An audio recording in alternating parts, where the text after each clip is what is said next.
السلام علیکم ورحمۃ اللہ وبرکاتہ۔ کیا حال ہے سب کا؟ الحمدللہ، نحمدہ ونصلی علی رسولہ الکریم، اما بعد فاعوذ باللہ من الشیطان الرجیم، بسم اللہ الرحمن الرحیم، رب اشرح لی صدری ویسر لی امری واحلل عقدۃ من لسانی۔ کتاب مناقب الانصار، باب اقامت المہاجر بمکۃ بعد قضاء نسکہ۔ حدثني ابراہیم بن حمزة حدثنا حاتم عن عبد الرحمن بن حمید الزہری قال سمعت عمر بن عبد العزیز يسأل السائب ابن اخت النمر ما سمعت في سكنى مكة قال سمعت العلاء بن الحضرمي قال قال رسول الله صلی اللہ علیہ وسلم ثلاث للمہاجر بعد الصدر۔ امام بخاری کہتے ہیں کہ ہم سے ابراہیم بن حمزہ نے حدیث بیان کی۔ یہ حمزہ بن محمد، ابراہیم بن حمزہ بن محمد بن حمزہ الاسدی ہیں۔ وہ کہتے ہیں کہ ہم سے حاتم بن اسماعیل نے، انہوں نے عبد الرحمن بن حمید زہری سے، انہوں نے کہا میں نے سنا عمر بن عبد العزیز سے جو کہ خلیفہ تھے، اموی خلیفہ۔ انہوں نے سائب بن اخت نمر کندی سے پوچھا تم نے مہاجر کو مکہ میں ٹھہرنے کے بارے میں کیا سنا ہے؟ یعنی عمر بن عبد العزیز سوال کر رہے ہیں سائب سے کہ تمہیں اس بارے میں کیا معلوم ہے۔ ما سمعت فی سکنا مکہ تھا، کیا سنا تم نے مکہ میں قیام کے بارے میں، رہائش کے بارے میں؟ قالا، وہ کہتے ہیں سمعت العلاء ابن الحضرمی، میں نے علاء بن حضرمی سے سنا، یہ صحابی ہیں۔ قالا، وہ کہتے ہیں قال رسول اللہ صلی اللہ علیہ وسلم، کہ رسول اللہ صلی اللہ علیہ وسلم نے فرمایا ثلاث للمہاجری، مہاجر کے لیے 3 دن کا قیام ہے، یعنی 3 دن تک مکہ میں رہ سکتا ہے، بعد الصدری، حج ختم ہونے کے بعد، منا سے لوٹنے کے بعد۔ تو اصل اس میں جو بات بیان کی گئی ہے وہ یہ کہ جن لوگوں نے فتح مکہ سے پہلے ہجرت کی تھی مدینہ کی طرف، ان کے لیے حکم کیا ہے کہ وہ اگر مکہ عمرہ یا حج کے لیے آئیں تو وہ صرف حج کے بعد 3 دن تک وہاں قیام کر سکتے ہیں، کیونکہ وہ مکہ سے ہجرت کر چکے ہیں، اب انہیں مکہ میں دوبارہ نہیں رہنا یا رہنے کی اجازت نہیں۔ لیکن دوسرے مقامات سے ہجرت کرنے والوں کے لیے یہ حکم نہیں تھا۔ گویا مکہ کے مہاجرین کے لیے واپس مکہ میں آ کر رہائش اختیار کرنا ان کے لیے حرام تھا۔ کن کے لیے؟ جو فتح مکہ سے پہلے ہجرت کر کے گئے مدینہ کی طرف۔ اگر وہ کسی کام سے آتے ہیں تو زیادہ دن نہیں رہ سکتے۔ اس کی حکمت کیا تھی؟ اس کی حکمت یہ تھی کہ وہ اپنی ہجرت کا مکمل ثواب پائیں، ان کی ہجرت کے اجر میں کمی نہ ہو۔ رسول اللہ صلی اللہ علیہ وسلم نے فرمایا اللہم امد لاصحابی ہجرتہم ولا تردہم علی اعقابہم، اے اللہ میرے اصحاب کی ہجرت مکمل کر دے اور انہیں ان کی ایڑیوں پر نہ لوٹانا۔ یعنی آپ کی مراد کیا تھی، آپ کی دعا کیا تھی کہ میرے صحابہ جس کام کے لیے نکلے ہیں، جس مقصد سے نکلے ہیں، اس کو پورا کریں، تکمیل تک پہنچائیں، اپنی ہجرت پر قائم رہیں، اور یہ کہ وہ مکہ میں فوت نہ ہو، جہاں سے وہ ہجرت کر کے جا چکے ہیں وہاں وہ واپس نہ آئیں، کیونکہ مکہ ان کا وطن تھا، ان کے دلوں میں مکہ کی محبت تھی، انہوں نے اللہ کی خاطر اپنی یہ محبت قربان کی اور مدینہ کو دار الہجرت بنایا، اپنا گھر بنایا۔ اور اب چونکہ صحابہ سب کے لیے ایک نمونہ بھی ہیں، تو ان کا یہ عمل کہ ایک کام کرنے کے بعد واپس اس کی طرف نہ لوٹیں، یعنی واپس کسی بھی دنیاوی فائدے یا رشتہ داروں کی محبت یا اپنے کسی کام کاج، کاروبار یا کسی بھی اور چیز کی محبت میں واپس مکہ نہ آئے، بلکہ اللہ کی خاطر جس چیز کو انہوں نے چھوڑ دیا اس کو اب ہمیشہ کے لیے چھوڑ دیں. لیکن یہ حرمت کا حکم صرف انہی لوگوں کے لیے تھا، باقی لوگوں کے لیے نہیں ہے. مہاجر صحابہ جو تھے وہ مکہ میں فوت ہونا پسند نہیں کرتے تھے. عامر بن سعد اپنے والد سعد بن وقاص سے روایت کرتے ہیں کہ حجۃ الوداع کے موقع پر وہ سخت بیمار ہو گئے. کون بیمار ہوئے؟ سعد بن ابی وقاص. ابی ابن خلف کہتے ہیں کہ یہ مکہ میں بیمار ہوئے. پھر عامر اور ابن خلف دونوں کی روایت کے اگلے الفاظ یہ ہیں کہ اس بیماری میں وہ موت کے قریب ہو گئے تو رسول اللہ صلی اللہ علیہ وسلم ان کی عیادت کے لیے تشریف لائے. میں نے عرض کیا اللہ کے رسول، کیا میں اپنی ہجرت سے پیچھے رہ جاؤں گا؟ فرمایا اگر تم میرے بعد پیچھے رہ بھی گئے تو اللہ کی رضا کے لیے بھی جو عمل صالح کرو گے، نیک عمل کرو گے، اس سے تمہارا مقام اور درجہ بلند ہوگا، اور شاید تم میرے بعد زندہ رہو گے حتیٰ کہ تم سے ایک قوم فائدہ اٹھائے گی اور دوسری نقصان اٹھائے گی. تو انہوں نے یہ سوال کیوں کیا تھا کہ میں اپنی ہجرت سے پیچھے چھوڑ دیا جاؤں گا؟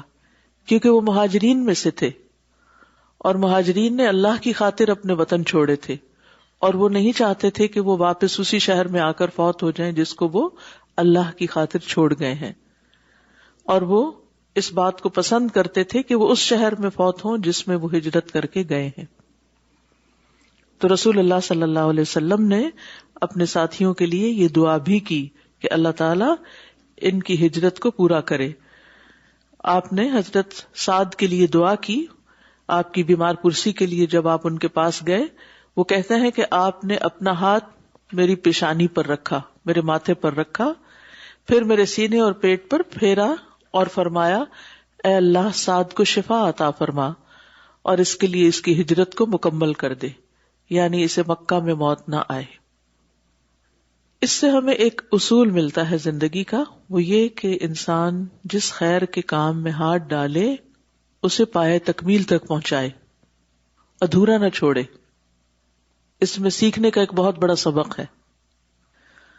اور نیکی کا کام جب انسان کرنے لگے تو پھر اس کو کر کے پچھتائے نہیں. بعض اوقات ایسا ہوتا نا کہ آپ کسی انسان کے ساتھ کوئی بھلائی کرتے ہیں اور جواباً وہ شخص اس احسان کو نہیں مانتا، پھر آپ کیا کہتے ہیں، کاش میں نے اس کے ساتھ یہ نیکی نہ ہی کی ہوتی. تو یہ کہہ کے آپ اپنی نیکی کو ضائع کر دیتے ہیں. اسی طرح بعض اوقات آپ کوئی صدقہ کرتے ہیں، کسی کو کچھ دیتے ہیں، اور پھر کچھ عرصے کے بعد آپ پچھتانے لگتے ہیں. آپ کہتے ہیں اچھا میں اسے کسی طرح واپس ہی کیوں نہ لے لوں.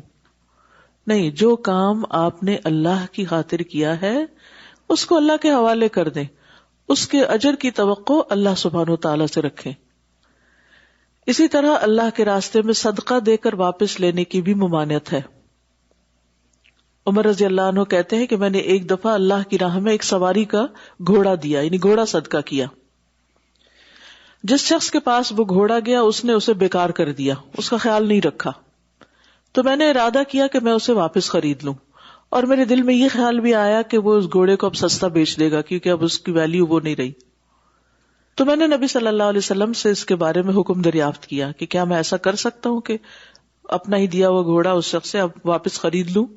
آپ نے فرمایا اسے مت خریدو اور اپنا صدقہ واپس نہ لو، اگرچہ وہ 1 درہم میں تمہیں واپس دے تب بھی نہیں لو، کیونکہ خیرات دے کر واپس لینے والا قے کر کے چاٹنے والے کی طرح ہے، کہ کوئی شخص وامٹ کر کے اپنی وامٹ کو دوبارہ کھا لے. یعنی اتنا مکروہ کام ہے. ابن عباس کہتے ہیں میں نے رسول اللہ صلی اللہ علیہ وسلم کو فرماتے ہوئے سنا، اس شخص کی مثال جو صدقہ کرتا ہے پھر اپنے صدقے کو واپس لے لیتا ہے، اس کتے کی طرح ہے جو قے کرتا ہے پھر اپنی قے کھا جاتا ہے. یعنی یہ کتے کا عمل ہے کہ وہ قے کر کے اپنی قے واپس کھا لیتا ہے، لیکن کوئی سمجھدار انسان ایسا نہیں کر سکتا. تو اس سے کیا بات پتہ چلتی ہے کہ اگر آپ نے کوئی مال مثلا صدقے کی نیت سے رکھا بھی ہے کہ میں یہ صدقہ کر دوں گا، فلاں کو دے دوں گا، اور پھر دینے میں کچھ وقت لگ گیا، وہ چیز گھر میں ہی رکھی، تو پھر آپ کی نیت بدل گئی، او چلو ٹھیک ہے میں وہ واپس لے لیتا ہوں، خود ہی کھا لوں. جو نیت کر لی ہے، جو نکالنا ہے اس کو نکالنا ہے، دینا ہے، نکال دیں، جتنی جلدی ہو نکال دیں. اور اگر نکال کے دے چکے ہیں پھر واپس نہ لیں اس کو، کیونکہ کسی بھی چیز سے پھر جانا خواہ میدان جنگ ہو. آپ کو معلوم ہے نا کہ بڑے بڑے کبیرہ گناہوں میں سے ایک کبیرہ گناہ کیا ہے؟ وَالتَّوَلِّ يَوْمُ الزَّحْفِ، جنگ کے دن میدان جنگ سے بھاگ جانا. تو اسی طرح زندگی میں آپ کوئی بھی نیک کام جب شروع کریں تو اسے پایہ تکمیل تک پہنچائیں. کچھ لوگ حجاب شروع کر دیتے ہیں، پھر کچھ عرصے کے بعد ان کا دل بھر جاتا ہے تو کیا کرتے ہیں؟ چھوڑ دیتے ہیں. قرآن پڑھنا شروع کرتے ہیں، پھر کچھ عرصے کے بعد کیا کرتے ہیں؟ کوئی اور کام نظر آ جاتا ہے وہ شروع کر دیتے ہیں. تو کاموں کو تکمیل تک پہنچانا بے حد ضروری ہے. کسی بھی کام کی اینڈنگ اچھی ہونی چاہیے، کیونکہ انما الاعمال بخواتیمہا، خاتمہ بالخیر ہونا چاہیے. اور اسی طرح یہ کہ مستقل مزاجی کے ساتھ کام کرنے چاہیے. کچھ لوگوں کی عادت ہوتی ہے ایک کام شروع کیا، پھر اس کے بعد بور ہو گئے اس سے، اسے چھوڑ دیا، پھر کچھ اور شروع کر دیا. اسٹڈیز میں بھی یہی کرتے ہیں، جاب میں بھی یہی کرتے ہیں، بزنس میں بھی یہی کرتے ہیں، دیگر کاموں میں بھی ان کی یہی عادت. بوڑھے بھی ہو جاتے ہیں ان کی عادت نہیں بدلتی، ساری زندگی اپنے آپ کو بھی اور اپنے متعلقین کو بھی پریشان رکھتے، کسی بھی کام کو مکمل نہیں کرتے. تو اس عادت سے بچنا چاہیے. کچھ لوگوں کی عادت ہوتی ہے وہ ہر وقت صرف مشورے کرتے رہتے ہیں. اچھا ہم یہ کام کر لیں، یہ کر لیں، ایک سے کرتے ہیں دوسرے سے. اب دو لوگوں کا مشورہ کنٹراڈکٹ کرتا ہے. اب اس میں وہ ایک اسکیپ گوٹ کی طرح، اس نے کہا تھا کر لو، اس نے کہا نہ کرو، تو اس کی بھی بات ٹھیک ہی ہے، چھوڑو اس کو. تو جس نے کام کرنا ہوتا ہے وہ بہت زیادہ ادھر ادھر باتیں نہیں کرتا رہتا، وہ کام کرنا شروع کر دیتا ہے. اور پھر ہر کام کے اندر ایک مشکل ضرور آتی ہے، ایک ٹیسٹ بھی آتا ہے، ایک امتحان ہوتا ہے. پھر انسان اگر مستقل مزاجی سے وہ کرتا رہتا ہے تو بہت کچھ اچیو کر لیتا ہے. کچھ لوگ بڑے ہو جاتے ہیں، ان کو یہ نہیں پتا چلتا وہ کس کام میں اچھے ہیں، کیونکہ وہ کچھ کرتے ہی نہیں، یعنی کسی کام میں آگے تک جاتے ہی نہیں، رسک لیتے ہی نہیں، تو وہ اپنے پوٹینشیل کو دیکھ ہی نہیں پاتے. تو جب تک آپ صرف مشورے کرتے رہیں گے، یہ صرف آپ سوچے ہی سوچتے رہیں گے، اور آپ اپنے آپ کو کسی چیز کے اندر ڈالیں گے نہیں اور اس میں محنت نہیں کریں گے اور مشکلات کا مقابلہ نہیں کریں گے اور آخر تک نہیں پہنچیں گے، تو آپ کو نتیجہ سامنے نظر نہیں آئے گا. آپ کسی بھی نتیجے پہ نہیں پہنچ سکتے، آپ زندگی میں کوئی کامیاب انسان نہیں ہو سکتے. تو کام کریں، احسان کے درجے پہ کریں، لگ کے کریں، جم کے کریں، اختتام تک پہنچائیں چاہے مشکلات آئیں. کاموں کو ادھورا نہیں چھوڑیں. اس حدیث میں بہت بڑی حکمت کی بات، ایک پوری زندگی کا ایک طریقہ دے دیا گیا ہے کہ کیسے جینا ہے.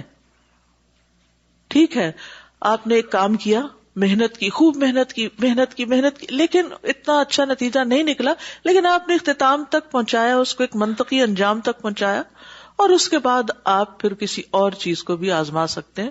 لیکن یہ نہیں کہ اب میرا دل بھر گیا، یہ عادت بہت ہی خراب ہے، اب میں بور ہو گیا اس کام سے. اور آپ دیکھیے کہ آج ہماری یوتھ کے اندر سب سے بڑی مشکل کیا ہے؟ ہم بورڈ، شادی سے بور ہو گئے ہیں، بچوں سے بور ہو گئے ہیں، جاب سے بور ہو گئے ہیں، اس شہر سے بور ہو گئے، اس سے بور، اس سے بور، کبھی کچھ کیا، کسی کام کو اختتام تک نہیں پہنچایا. نتیجہ کیا ہے؟ کہیں کے بھی نہیں. خود بھی پریشان، دوسروں کو بھی پریشان. پھر کبھی نشے میں اپنے آپ کو سکون دیتے ہیں، کبھی کسی اور چیز میں.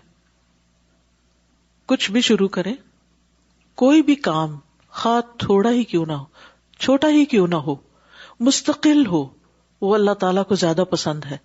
ان احب الاعمال الی اللہ ادومها وان قل، اللہ کے نزدیک پسندیدہ ترین کام وہ کام ہے جو مستقل ہو، خواہ تھوڑا ہی کیوں نہ ہو. اب دیکھیے ساتھ موت کے قریب پہنچے میں، اور ان کو فکر کیا لگی ہوئی ہے کہ کیا میں اپنی ہجرت سے پیچھے رہ جاؤں گا، کیا میری ہجرت پایہ تکمیل تک نہیں پہنچے گی، کیا میں مکہ میں ہی فوت ہو جاؤں گا، کیا میں اس اجر تک نہیں پہنچوں گا. تو جب بھی آپ کے سامنے کوئی رکاوٹ آئے تو سب سے پہلے یہ سوچیے کہ جو کام یا جو مشن میں نے زندگی میں شروع کیا ہے، کیا یہ پایہ تکمیل تک پہنچا سکوں گا یا نہیں. اور اس کے لیے دعا بھی کیا کریں کہ اللہ تعالیٰ جو کام میں شروع کر رہی ہوں مجھے اس کو پایہ تکمیل تک پہنچانے کی توفیق عطا کر، میں اسے مکمل کروں. اور اگر میں اپنی زندگی میں مکمل نہ کر سکوں تو ایسے لوگ میرے پاس پیدا کر دے جس کو آگے لے کے بڑھے. لیکن چھوڑے نہیں، ادھورا نہ چھوڑے، الا یہ کہ کوئی چیز آپ کے ہاتھ میں نہ رہے. جب انسان مجبور ہو جاتا ہے پھر تو اور بات ہے. لیکن چھوٹی چھوٹی چیزوں سے گھبرا کے بور ہو کے راہیں بدل لینا یہ اسلام کا طریقہ نہیں. اگلی حدیث ہے باب التاریخ من این ارخ التاریخ. تاریخ کا باب کہ تاریخ کہاں سے شروع ہوئی، یعنی اسلامی کیلنڈر کب شروع ہوا. ابن الجوزی کہتے ہیں کہ جب دنیا میں آبادی بڑھ گئی تو حضرت آدم علیہ السلام کے وقت سے تاریخ کا شمار ہونے لگا.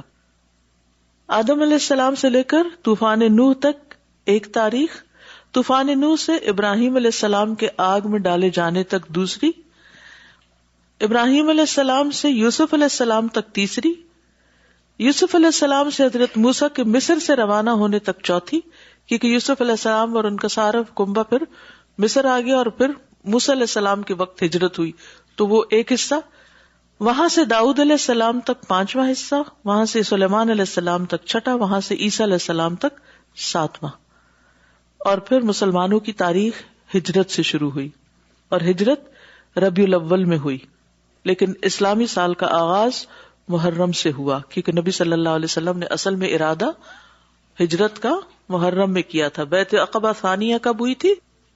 حج کے موقع پر، یہ ذوالحجہ کے مہینے میں. تو اس کے بعد پھر فائنل فیصلہ ہو گیا محرم سے ہجرت کرنے کا، لیکن آپ پہنچے ربیع الاول میں تھے. حدثنا عبد اللہ بن مسلمة حدثنا عبد العزیز عن ابیہ عن سہل بن سعد قال ما عدوا من مبعث النبی صلی اللہ علیہ وسلم ولا من وفاته ما عدوا الا من مقدمه المدینة. امام بخاری کہتے ہیں کہ ہم سے عبداللہ ابن مسلمہ نے حدیث بیان کی، ان کی نسبت قعنبی ہے. کہا ہم سے عبدالعزیز بن ابی حازم نے، انہوں نے اپنے والد سلمہ بن دینار سے، انہوں نے سہل بن سعد ساعدی سے، انہوں نے کہا سہل بن سعد نے ما عدو، نہ انہوں نے شمار کیا گنا تعداد سے، من مبعث النبی صلی اللہ علیہ وسلم، نبی صلی اللہ علیہ وسلم کی بعثت سے، یعنی صحابہ نے بعثت سے تاریخ نہیں شروع کی، ولا من وفاتہ، اور نہ ہی وفات سے، ما عدو الا من مقدمہ المدینۃ، نہیں انہوں نے شمار کی مگر آپ کے مدینہ آنے کے بعد، یعنی مدینہ آنے سے تاریخ کا آغاز کیا. بعثت سے کیوں نہیں؟ کیونکہ اس کی تاریخ میں کچھ اختلاف تھا. وفات سے کیوں نہیں؟ کیونکہ اس میں ایک طرح سے دکھ اور تکلیف کی بات ہے. تو ہجرت جو ہے وہ دراصل مسلمانوں کے لیے کامیابی کی راہ کھولنے والی تھی. اسلامک اسٹیٹ جو تھی وہ اسٹیبلش ہوئی. تو بہرحال اسلامی تاریخ کا آغاز، اس کے بارے میں ابو موسیٰ اشعری کہتے ہیں کہ حضرت عمر رضی اللہ تعالی عنہ کی طرف انہوں نے لکھ بھیجا کہ ہمیں آپ کی طرف سے خط ملتے ہیں لیکن ان میں تاریخ نہیں ہوتی. تو عمر رضی اللہ عنہ نے لوگوں کو جمع کیا کہ اس کا حل نکالیں، مشورہ کیا. تو ان میں سے بعض نے کہا کہ آپ لوگ نبی صلی اللہ علیہ وسلم کو نبوت ملنے والے دن سے تاریخ جاری کر دیں. ان میں سے بعض نے کہا جس دن سے ہجرت ہوئی آپ اس دن سے تاریخ کا اجرا کریں.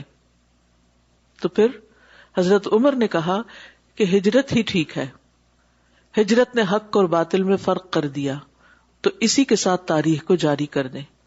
اور یہ جو واقعہ ہوا تھا حضرت عمر رضی اللہ عنہ کی خلافت میں، یہ 17 ہجری کو ہوا تھا، یعنی یہ معاملہ پیش آیا تھا جب ابو موسیٰ نے لکھ کر بھیجا تھا حضرت عمر کو. اور پھر اس بات پر سب متفق ہو گئے کہ ہم ہجرت سے تاریخ کا آغاز کرتے ہیں. تو بعض لوگوں نے کہا کہ رمضان سے شروع کریں پہلا مہینہ، تو حضرت عمر نے کہا نہیں، محرم سے شروع کرتے ہیں کیونکہ یہ بے شک لوگوں کے حج سے لوٹنے کا مہینہ ہے. تو پھر سب نے اس پر اتفاق کر لیا. ہجرت کو بنیاد بنانے کی وجوہات میں سب سے بڑی وجہ تو یہی ہے کہ اسلام کی ترقی کا آغاز ہوا، اسلامی مملکت کا قیام عمل میں آیا. جب آپ ہجرت کر کے گئے تو ہر طرف سے لوگ آپ کے ارد گرد اکٹھے ہو گئے. انصار نے آپ کی حفاظت کی ذمہ داری اٹھائی، آپ نے مسجد نبوی کی تعمیر کی وہاں پر، اور یہاں سے پھر ایک طرح سے اسلامی ریاست باقاعدہ طور پر وجود میں آئی. اور ویسے بھی ہجرت کو بنیاد بنانا ایک محفوظ راہ تھی. ابن حجر کہتے ہیں کچھ مؤلفین نے ہجرت کے سال سے اسلامی کیلنڈر کی ابتدا کرنے کی اچھی مناسبت پیش کی ہے، ان کا کہنا ہے کہ جن امور کو بنیاد بنا کر اسلامی کیلنڈر کی ابتدا کی جا سکتی تھی وہ 4 تھے: آپ کی ولادت، آپ کی بعثت، آپ کی ہجرت اور آپ کی وفات. تو صحابہ نے ہجرت سے اسلامی کیلنڈر کی ابتدا کی اور یہ زیادہ مقبول ہوئی، کیونکہ ولادت اور بعثت کے سالوں کے تعین میں اختلاف تھا، جبکہ وفات رنج و غم کا باعث تھی، اور باقی رہ گیا پھر ہجرت کا موقع. اور ربیع الاول کی بجائے محرم سے کیوں آغاز کیا؟ کیونکہ بیعت عقبہ ثانیہ ذی الحجہ میں ہوئی اور آپ نے جو ہجرت کا پختہ ارادہ کیا تھا وہ محرم سے کیا تھا، تو اسی لیے پھر محرم کو سال کا پہلا مہینہ قرار دیا گیا. سعید بن مسیب کہتے ہیں کہ عمر رضی اللہ عنہ نے لوگوں کو جمع کیا اور ان سے تاریخ کے پہلے دن کے بارے میں پوچھا کہ کس دن سے اسلامی کیلنڈر کی ابتدا کی جائے. اس پر حضرت علی کی رائے یہ تھی کہ اس دن سے ابتدا ہو جب رسول اللہ صلی اللہ علیہ وسلم نے اہل شرک سے کنارہ کشی اختیار کر کے ہجرت کی. تو یہ بات حضرت عمر کو بہت پسند آئی اور پھر اسی سے آغاز کر لیا گیا، یعنی محرم سے.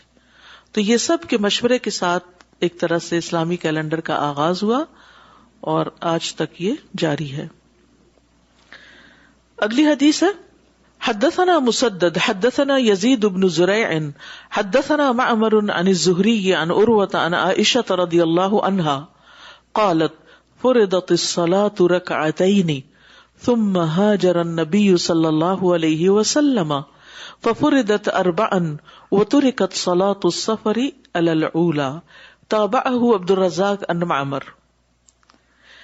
امام بخاری کہتے ہیں کہ ہم سے مسدد بن مسرہد نے حدیث بیان کی، کہا ہم سے یزید بن زرع نے، کہا ہم سے معمر نے، انہوں نے زہری سے، انہوں نے عروہ بن زبیر سے، انہوں نے حضرت عائشہ سے. انہوں نے کہا، کیا کہا حضرت عائشہ نے؟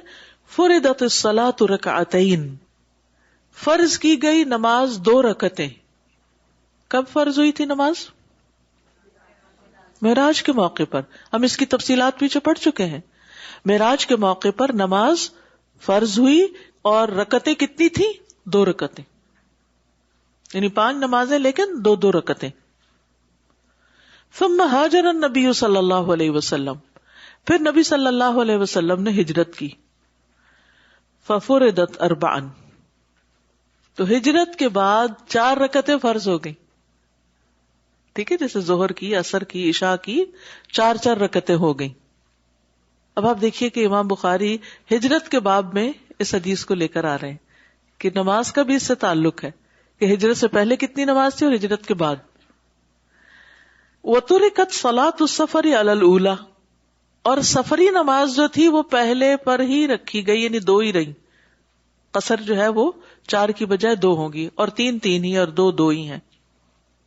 وَتَابَعَهُ عبد الرزاق عن معمر، اور اس حدیث کو عبد الرزاق نے بھی معمر سے روایت کیا ہے. یاد رکھیے کہ نماز سابقہ شریعتوں میں بھی تھی، وضو بھی تھا. انس رضی اللہ عنہ کہتے کہ رسول اللہ صلی اللہ علیہ وسلم نے وضو کا پانی منگوایا، اس سے ایک مرتبہ اپنا منہ اور ایک مرتبہ دونوں ہاتھ دھوئے، ایک مرتبہ دونوں پاؤں دھوئے، یعنی ایک بار. فرمایا یہ وہ وضو ہے جس کے بغیر اللہ تعالیٰ نماز قبول نہیں کرتے، نہیں فرائض بتائے وضو کے.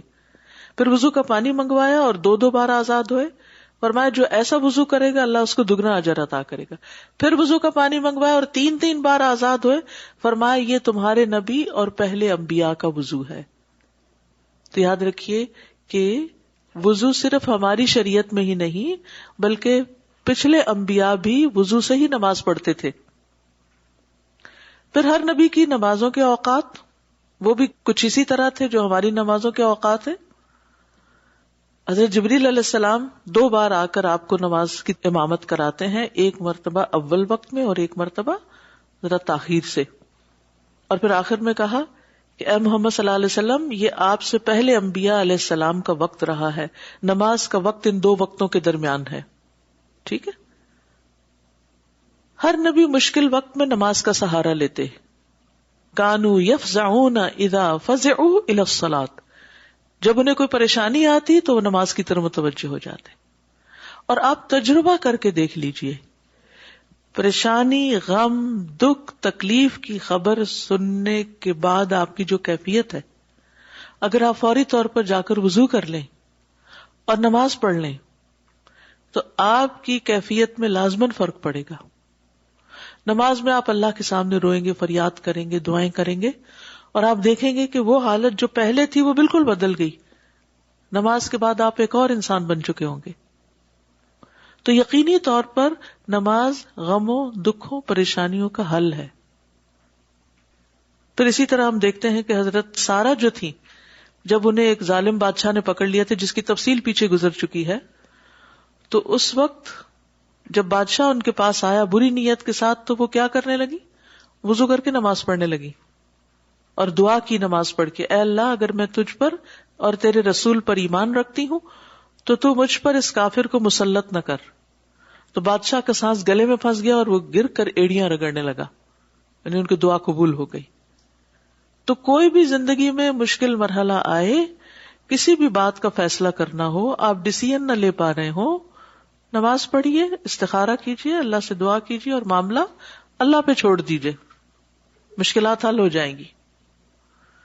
ابراہیم علیہ السلام اپنی اور اپنی اولاد کی نماز کی فکر کرتے ہیں اور دعا کرتے ہیں، رب اجعلنی مقیم الصلاۃ ومن ذریتی ربنا وتقبل دعا ربنا اغفر لی ولوالدی وللمؤمنین یوم یقوم الحساب. اور پھر وہ اس بیابان گھر کے پاس اولاد کو کیوں لا بساتے ہیں؟ تاکہ وہ نماز قائم کریں. پھر اسماعیل علیہ السلام جنہیں بسایا ہی مکہ میں اس لیے گیا تھا تاکہ وہ شرک سے دور اللہ کی عبادت کر سکے. یاد رکھیے کہ ابراہیم علیہ السلام اس اعتبار سے بہت لکی تھے کہ اللہ نے ان کو نیک بچے دیے. ابراہیم کی اولاد میں سے اسحاق اور پھر اسماعیل علیہ السلام دونوں ہی بہت نیک تھے، اور دونوں سے ہی 2 نسلیں چلی.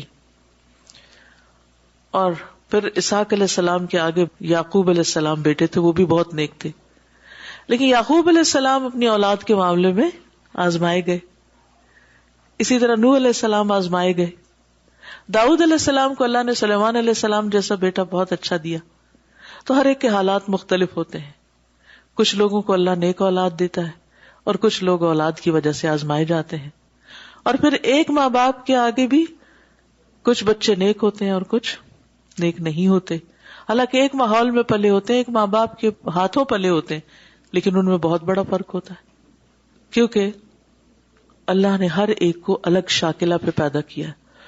قل کل یعمل علی شاکلتہ، کہہ دیجئے کہ ہر ایک اپنے طریقے پر عمل کر رہا ہے. تمہارا رب زیادہ بہتر جانتا ہے کہ کون زیادہ ہدایت یافتہ ہے. شاکلہ کا لفظ جو ہے نا، یہ شکل سے ہے، جیسے شکل و صورت. ایک ماں باپ کی اولاد ہوتے ہوئے بعض اوقات ہر بچے کی شکل، فزیکل اپیرنس فرق ہوتا ہے. اسی طرح عادتیں بھی فرق ہوتی ہیں. اب دیکھیے کہ مختلف سٹڈیز ہوتی رہتی سوشیولوجی میں بھی کہ آخر کیا وجہ ہوتی ہے کہ ایک ماحول، ایک علاقہ، ایک غذا، ایک طریقہ، ایک سکول، ایک سب کچھ، لیکن کوئی کچھ بن کے نکل رہا ہے، کوئی کچھ بن کے نکل رہا ہے.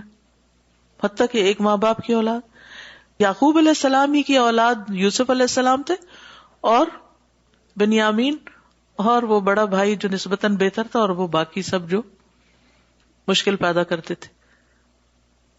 ایک ہی علاقے میں پیدا ہوئے تھے، لیکن سب کیوں؟ کیونکہ اللہ نے ہر ایک کے اندر ایک الگ روح ڈالی ہے.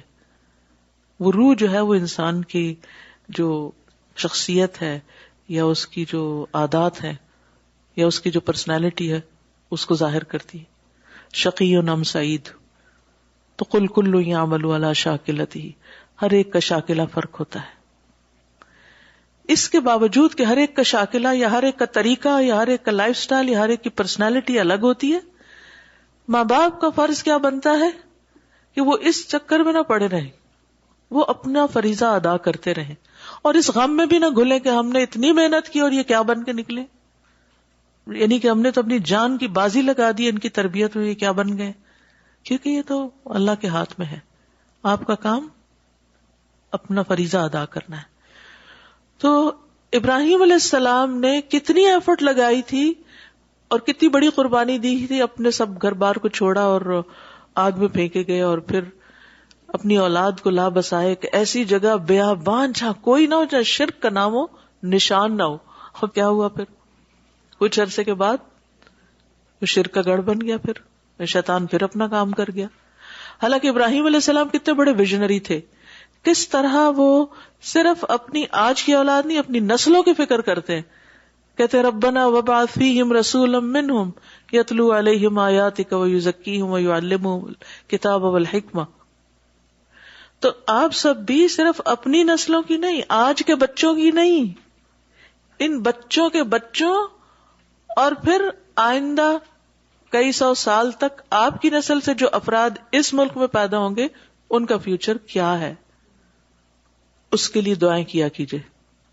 ہم صرف دعا اور کوشش کر سکتے ہیں جو اس وقت ہم کر سکتے ہیں، جو خیر و بھلائی کی، باقی تو اللہ کے ہاتھ میں ہے اور ہر شخص اپنے عمل کا خود ذمہ دار ہے. قل کل یعمل علی شاکرتہ، ہر ایک اپنے طریقے پر ہی عمل کرے گا، آپ جو مرضی کر لیں. لیکن ابراہیم علیہ السلام نے اپنی سی کوشش کی. اچھا آپ دیکھیے ان کی اس کوشش میں کتنا اخلاص تھا. تو اللہ سبحانہ وتعالیٰ نے ان کی پکار پر کس طرح اس گھر کو بھر دیا. ایک وقت آیا کہ وہاں شرک ہوا، لیکن پھر اللہ سبحانہ وتعالیٰ نے نبی صلی اللہ علیہ وسلم کے ذریعے اس کا بھی خاتمہ کروا دیا، اور پھر قیامت تک کے لیے اس جگہ کو توحید کا مرکز بنا دیا. اگر آج آپ اخلاص سے کوئی بھی کوشش کریں گے کہ آپ کی اولاد اور ان کی جنریشنز آگے دین پر قائم رہے، ہو سکتا ہے آپ کی انسٹنٹ جو سامنے کے بچے ہیں، فرسٹ جنریشن ہے، وہ شاید اتنی ہدایت پر نہ ہو، لیکن آپ کی دعائیں رائے گاہ نہیں جائیں گی. یخرج الحی من المیت، اللہ ان بہراہ میں سے اگلی نسل کو ایسا ماحول دے دے کہ وہ راہ راست پر ہوں، اور پھر آگے ان کی نسلیں، اور معلوم نہیں کس وقت جا کر آپ کی کوششیں رنگ لائیں. آپ دعائیں مانگتے رہیں، آپ کوششیں کرتے رہیں، کیونکہ آپ کا کام کوشش کرنا ہے، اللہ کے آگے رونا ہے، تڑپنا ہے، اور جلد نتائج نہ مانگے. کبھی ایسا نہیں ہوتا کہ ایک دن بیج لگائیں اور اگلے دن پھل آ جائیں. وقت لگتا ہے، ہر چیز کا ایک وقت ہوتا ہے، تو اس وقت کا انتظار کریں. لیکن فرسٹریٹ ہو کر اور بور ہو کر نیکی کے راستے کو چھوڑے نہیں. بہت محنت کی، بہت کوشش کی، کچھ بھی نہیں ہوتا یہاں، تو چھوڑو، آرام کرو. نہیں، مرتے دم تک کوششیں. اگر ابراہیم علیہ السلام کو پتا چل جاتا کہ یہ مکہ کے لوگ کیسا کیسا شرک کریں گے، تو ہو سکتا ہے کہ وہ کہتے پھر تو یہاں بھی بنانے کا فائدہ نہیں، کیونکہ اگر لوگوں نے پھر شرک ہی کرنا ہے تو کیا فائدہ اس ہجرت کا اور بیوی بچے کو اکیلے چھوڑنے کا. لیکن انہیں رب کی ذات پہ پورا یقین تھا کہ نہیں، رب میری کوششوں کو ضائع نہیں کرے گا، تو وہ دعائیں مانگتے چلے جاتے ہیں. اسی لیے ابراہیم علیہ السلام کا جہاں ذکر آتا ہے وہیں ان کی دعاؤں کا بھی ذکر آتا ہے. بہرحال تو پھر ہم دیکھتے ہیں کہ بنی اسرائیل کو بھی نماز کا حکم دیا گیا تھا. سورۃ البقرہ 83 میں آتا ہے نا، وَإِذْ أَخَذْنَا مِيثَاقَ بَنِي إِسْرَائِيلَ لَا تَعْبُدُونَ إِلَّا اللَّهَ، اسی میں آگے جا کر وَبِالْوَالِدَيْنِ إِحْسَانًا وَقُولُوا لِلنَّاسِ حُسْنًا وغیرہ کے بعد وَأَقِیمُوا الصَّلَاةَ وَآتُوا الزَّکَاةَ. پھر اسی طرح ہم دیکھتے ہیں کہ عیسیٰ علیہ السلام کو یہ تلقین کی گئی، قال انی عبد اللہ آتانی الکتاب وجعلنی نبیا وجعلنی مبارکا اینما کنت واوصانی بالصلاۃ والزکاۃ ما دمت حیا. مجھے صلاۃ و زکوٰۃ کا حکم دیا گیا جب تک میں زندہ رہوں. اب دیکھیے کہ جو شروع میں نے بات کی نا کہ کاموں کو تکمیل تک پہنچائیں، اس کی ٹریننگ، اس کی تربیت ہمارے دین میں کی گئی ہے. نماز جیسی چیز فرض کر کے بتا دیا گیا کہ بس یہ کام کبھی چھوڑنا ہی نہیں نا، چھوڑنا ہی نہیں. نماز انسان کو جہاں اور بہت کچھ سکھاتی ہے، وہاں انسان کے اندر مستقل مزاجی پیدا کرتی ہے. آپ بیمار ہوں، تندرست ہوں، سفر پہ ہوں، تھکے ہوئے ہوں، بور ہوں، کچھ ہو، نماز تو پڑھنی ہے. تو جو شخص دن میں 5 دفعہ اپنے جذبات کو قابو کر کے اپنی مصروفیت کو چھوڑ کر وہ کام کرتا ہے جو اس کے اوپر فرض ہے، ڈیوٹی ہے اس کی، تو ایسا شخص اور ڈیوٹیز کیوں نہیں نبھائے گا؟ اس کے اندر پھر کیوں نہیں وہ قوت پیدا ہوگی کہ وہ اپنے باقی نیگیٹو ایموشنز کو کنٹرول کر کے اپنی زندگی میں جو اس نے اپنے ایمز اور گولز رکھے ہیں ان کو پورا نہ کرے یا اس کے لیے کوشش نہ کرے. تو نماز ہر ایک پر فرض کی گئی. پھر تمام انبیاء اپنی قبر میں بھی نماز پڑھتے ہیں. سلسلہ صحیحہ کی حدیث ہے، الانبیاء صلوات اللہ علیہم احیاء فی قبورہم یصلون.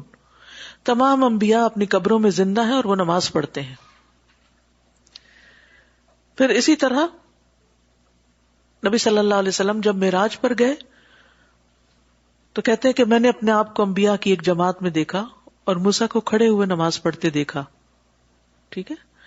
اور پھر عیسیٰ ابن مریم کو کھڑے ہوئے نماز پڑھتے دیکھا اور وہ عروہ بن مسعود کے مشابہ تھے. اور ابراہیم کو کھڑے ہوئے نماز پڑھتے ہوئے دیکھا علیہم السلام جمیعا.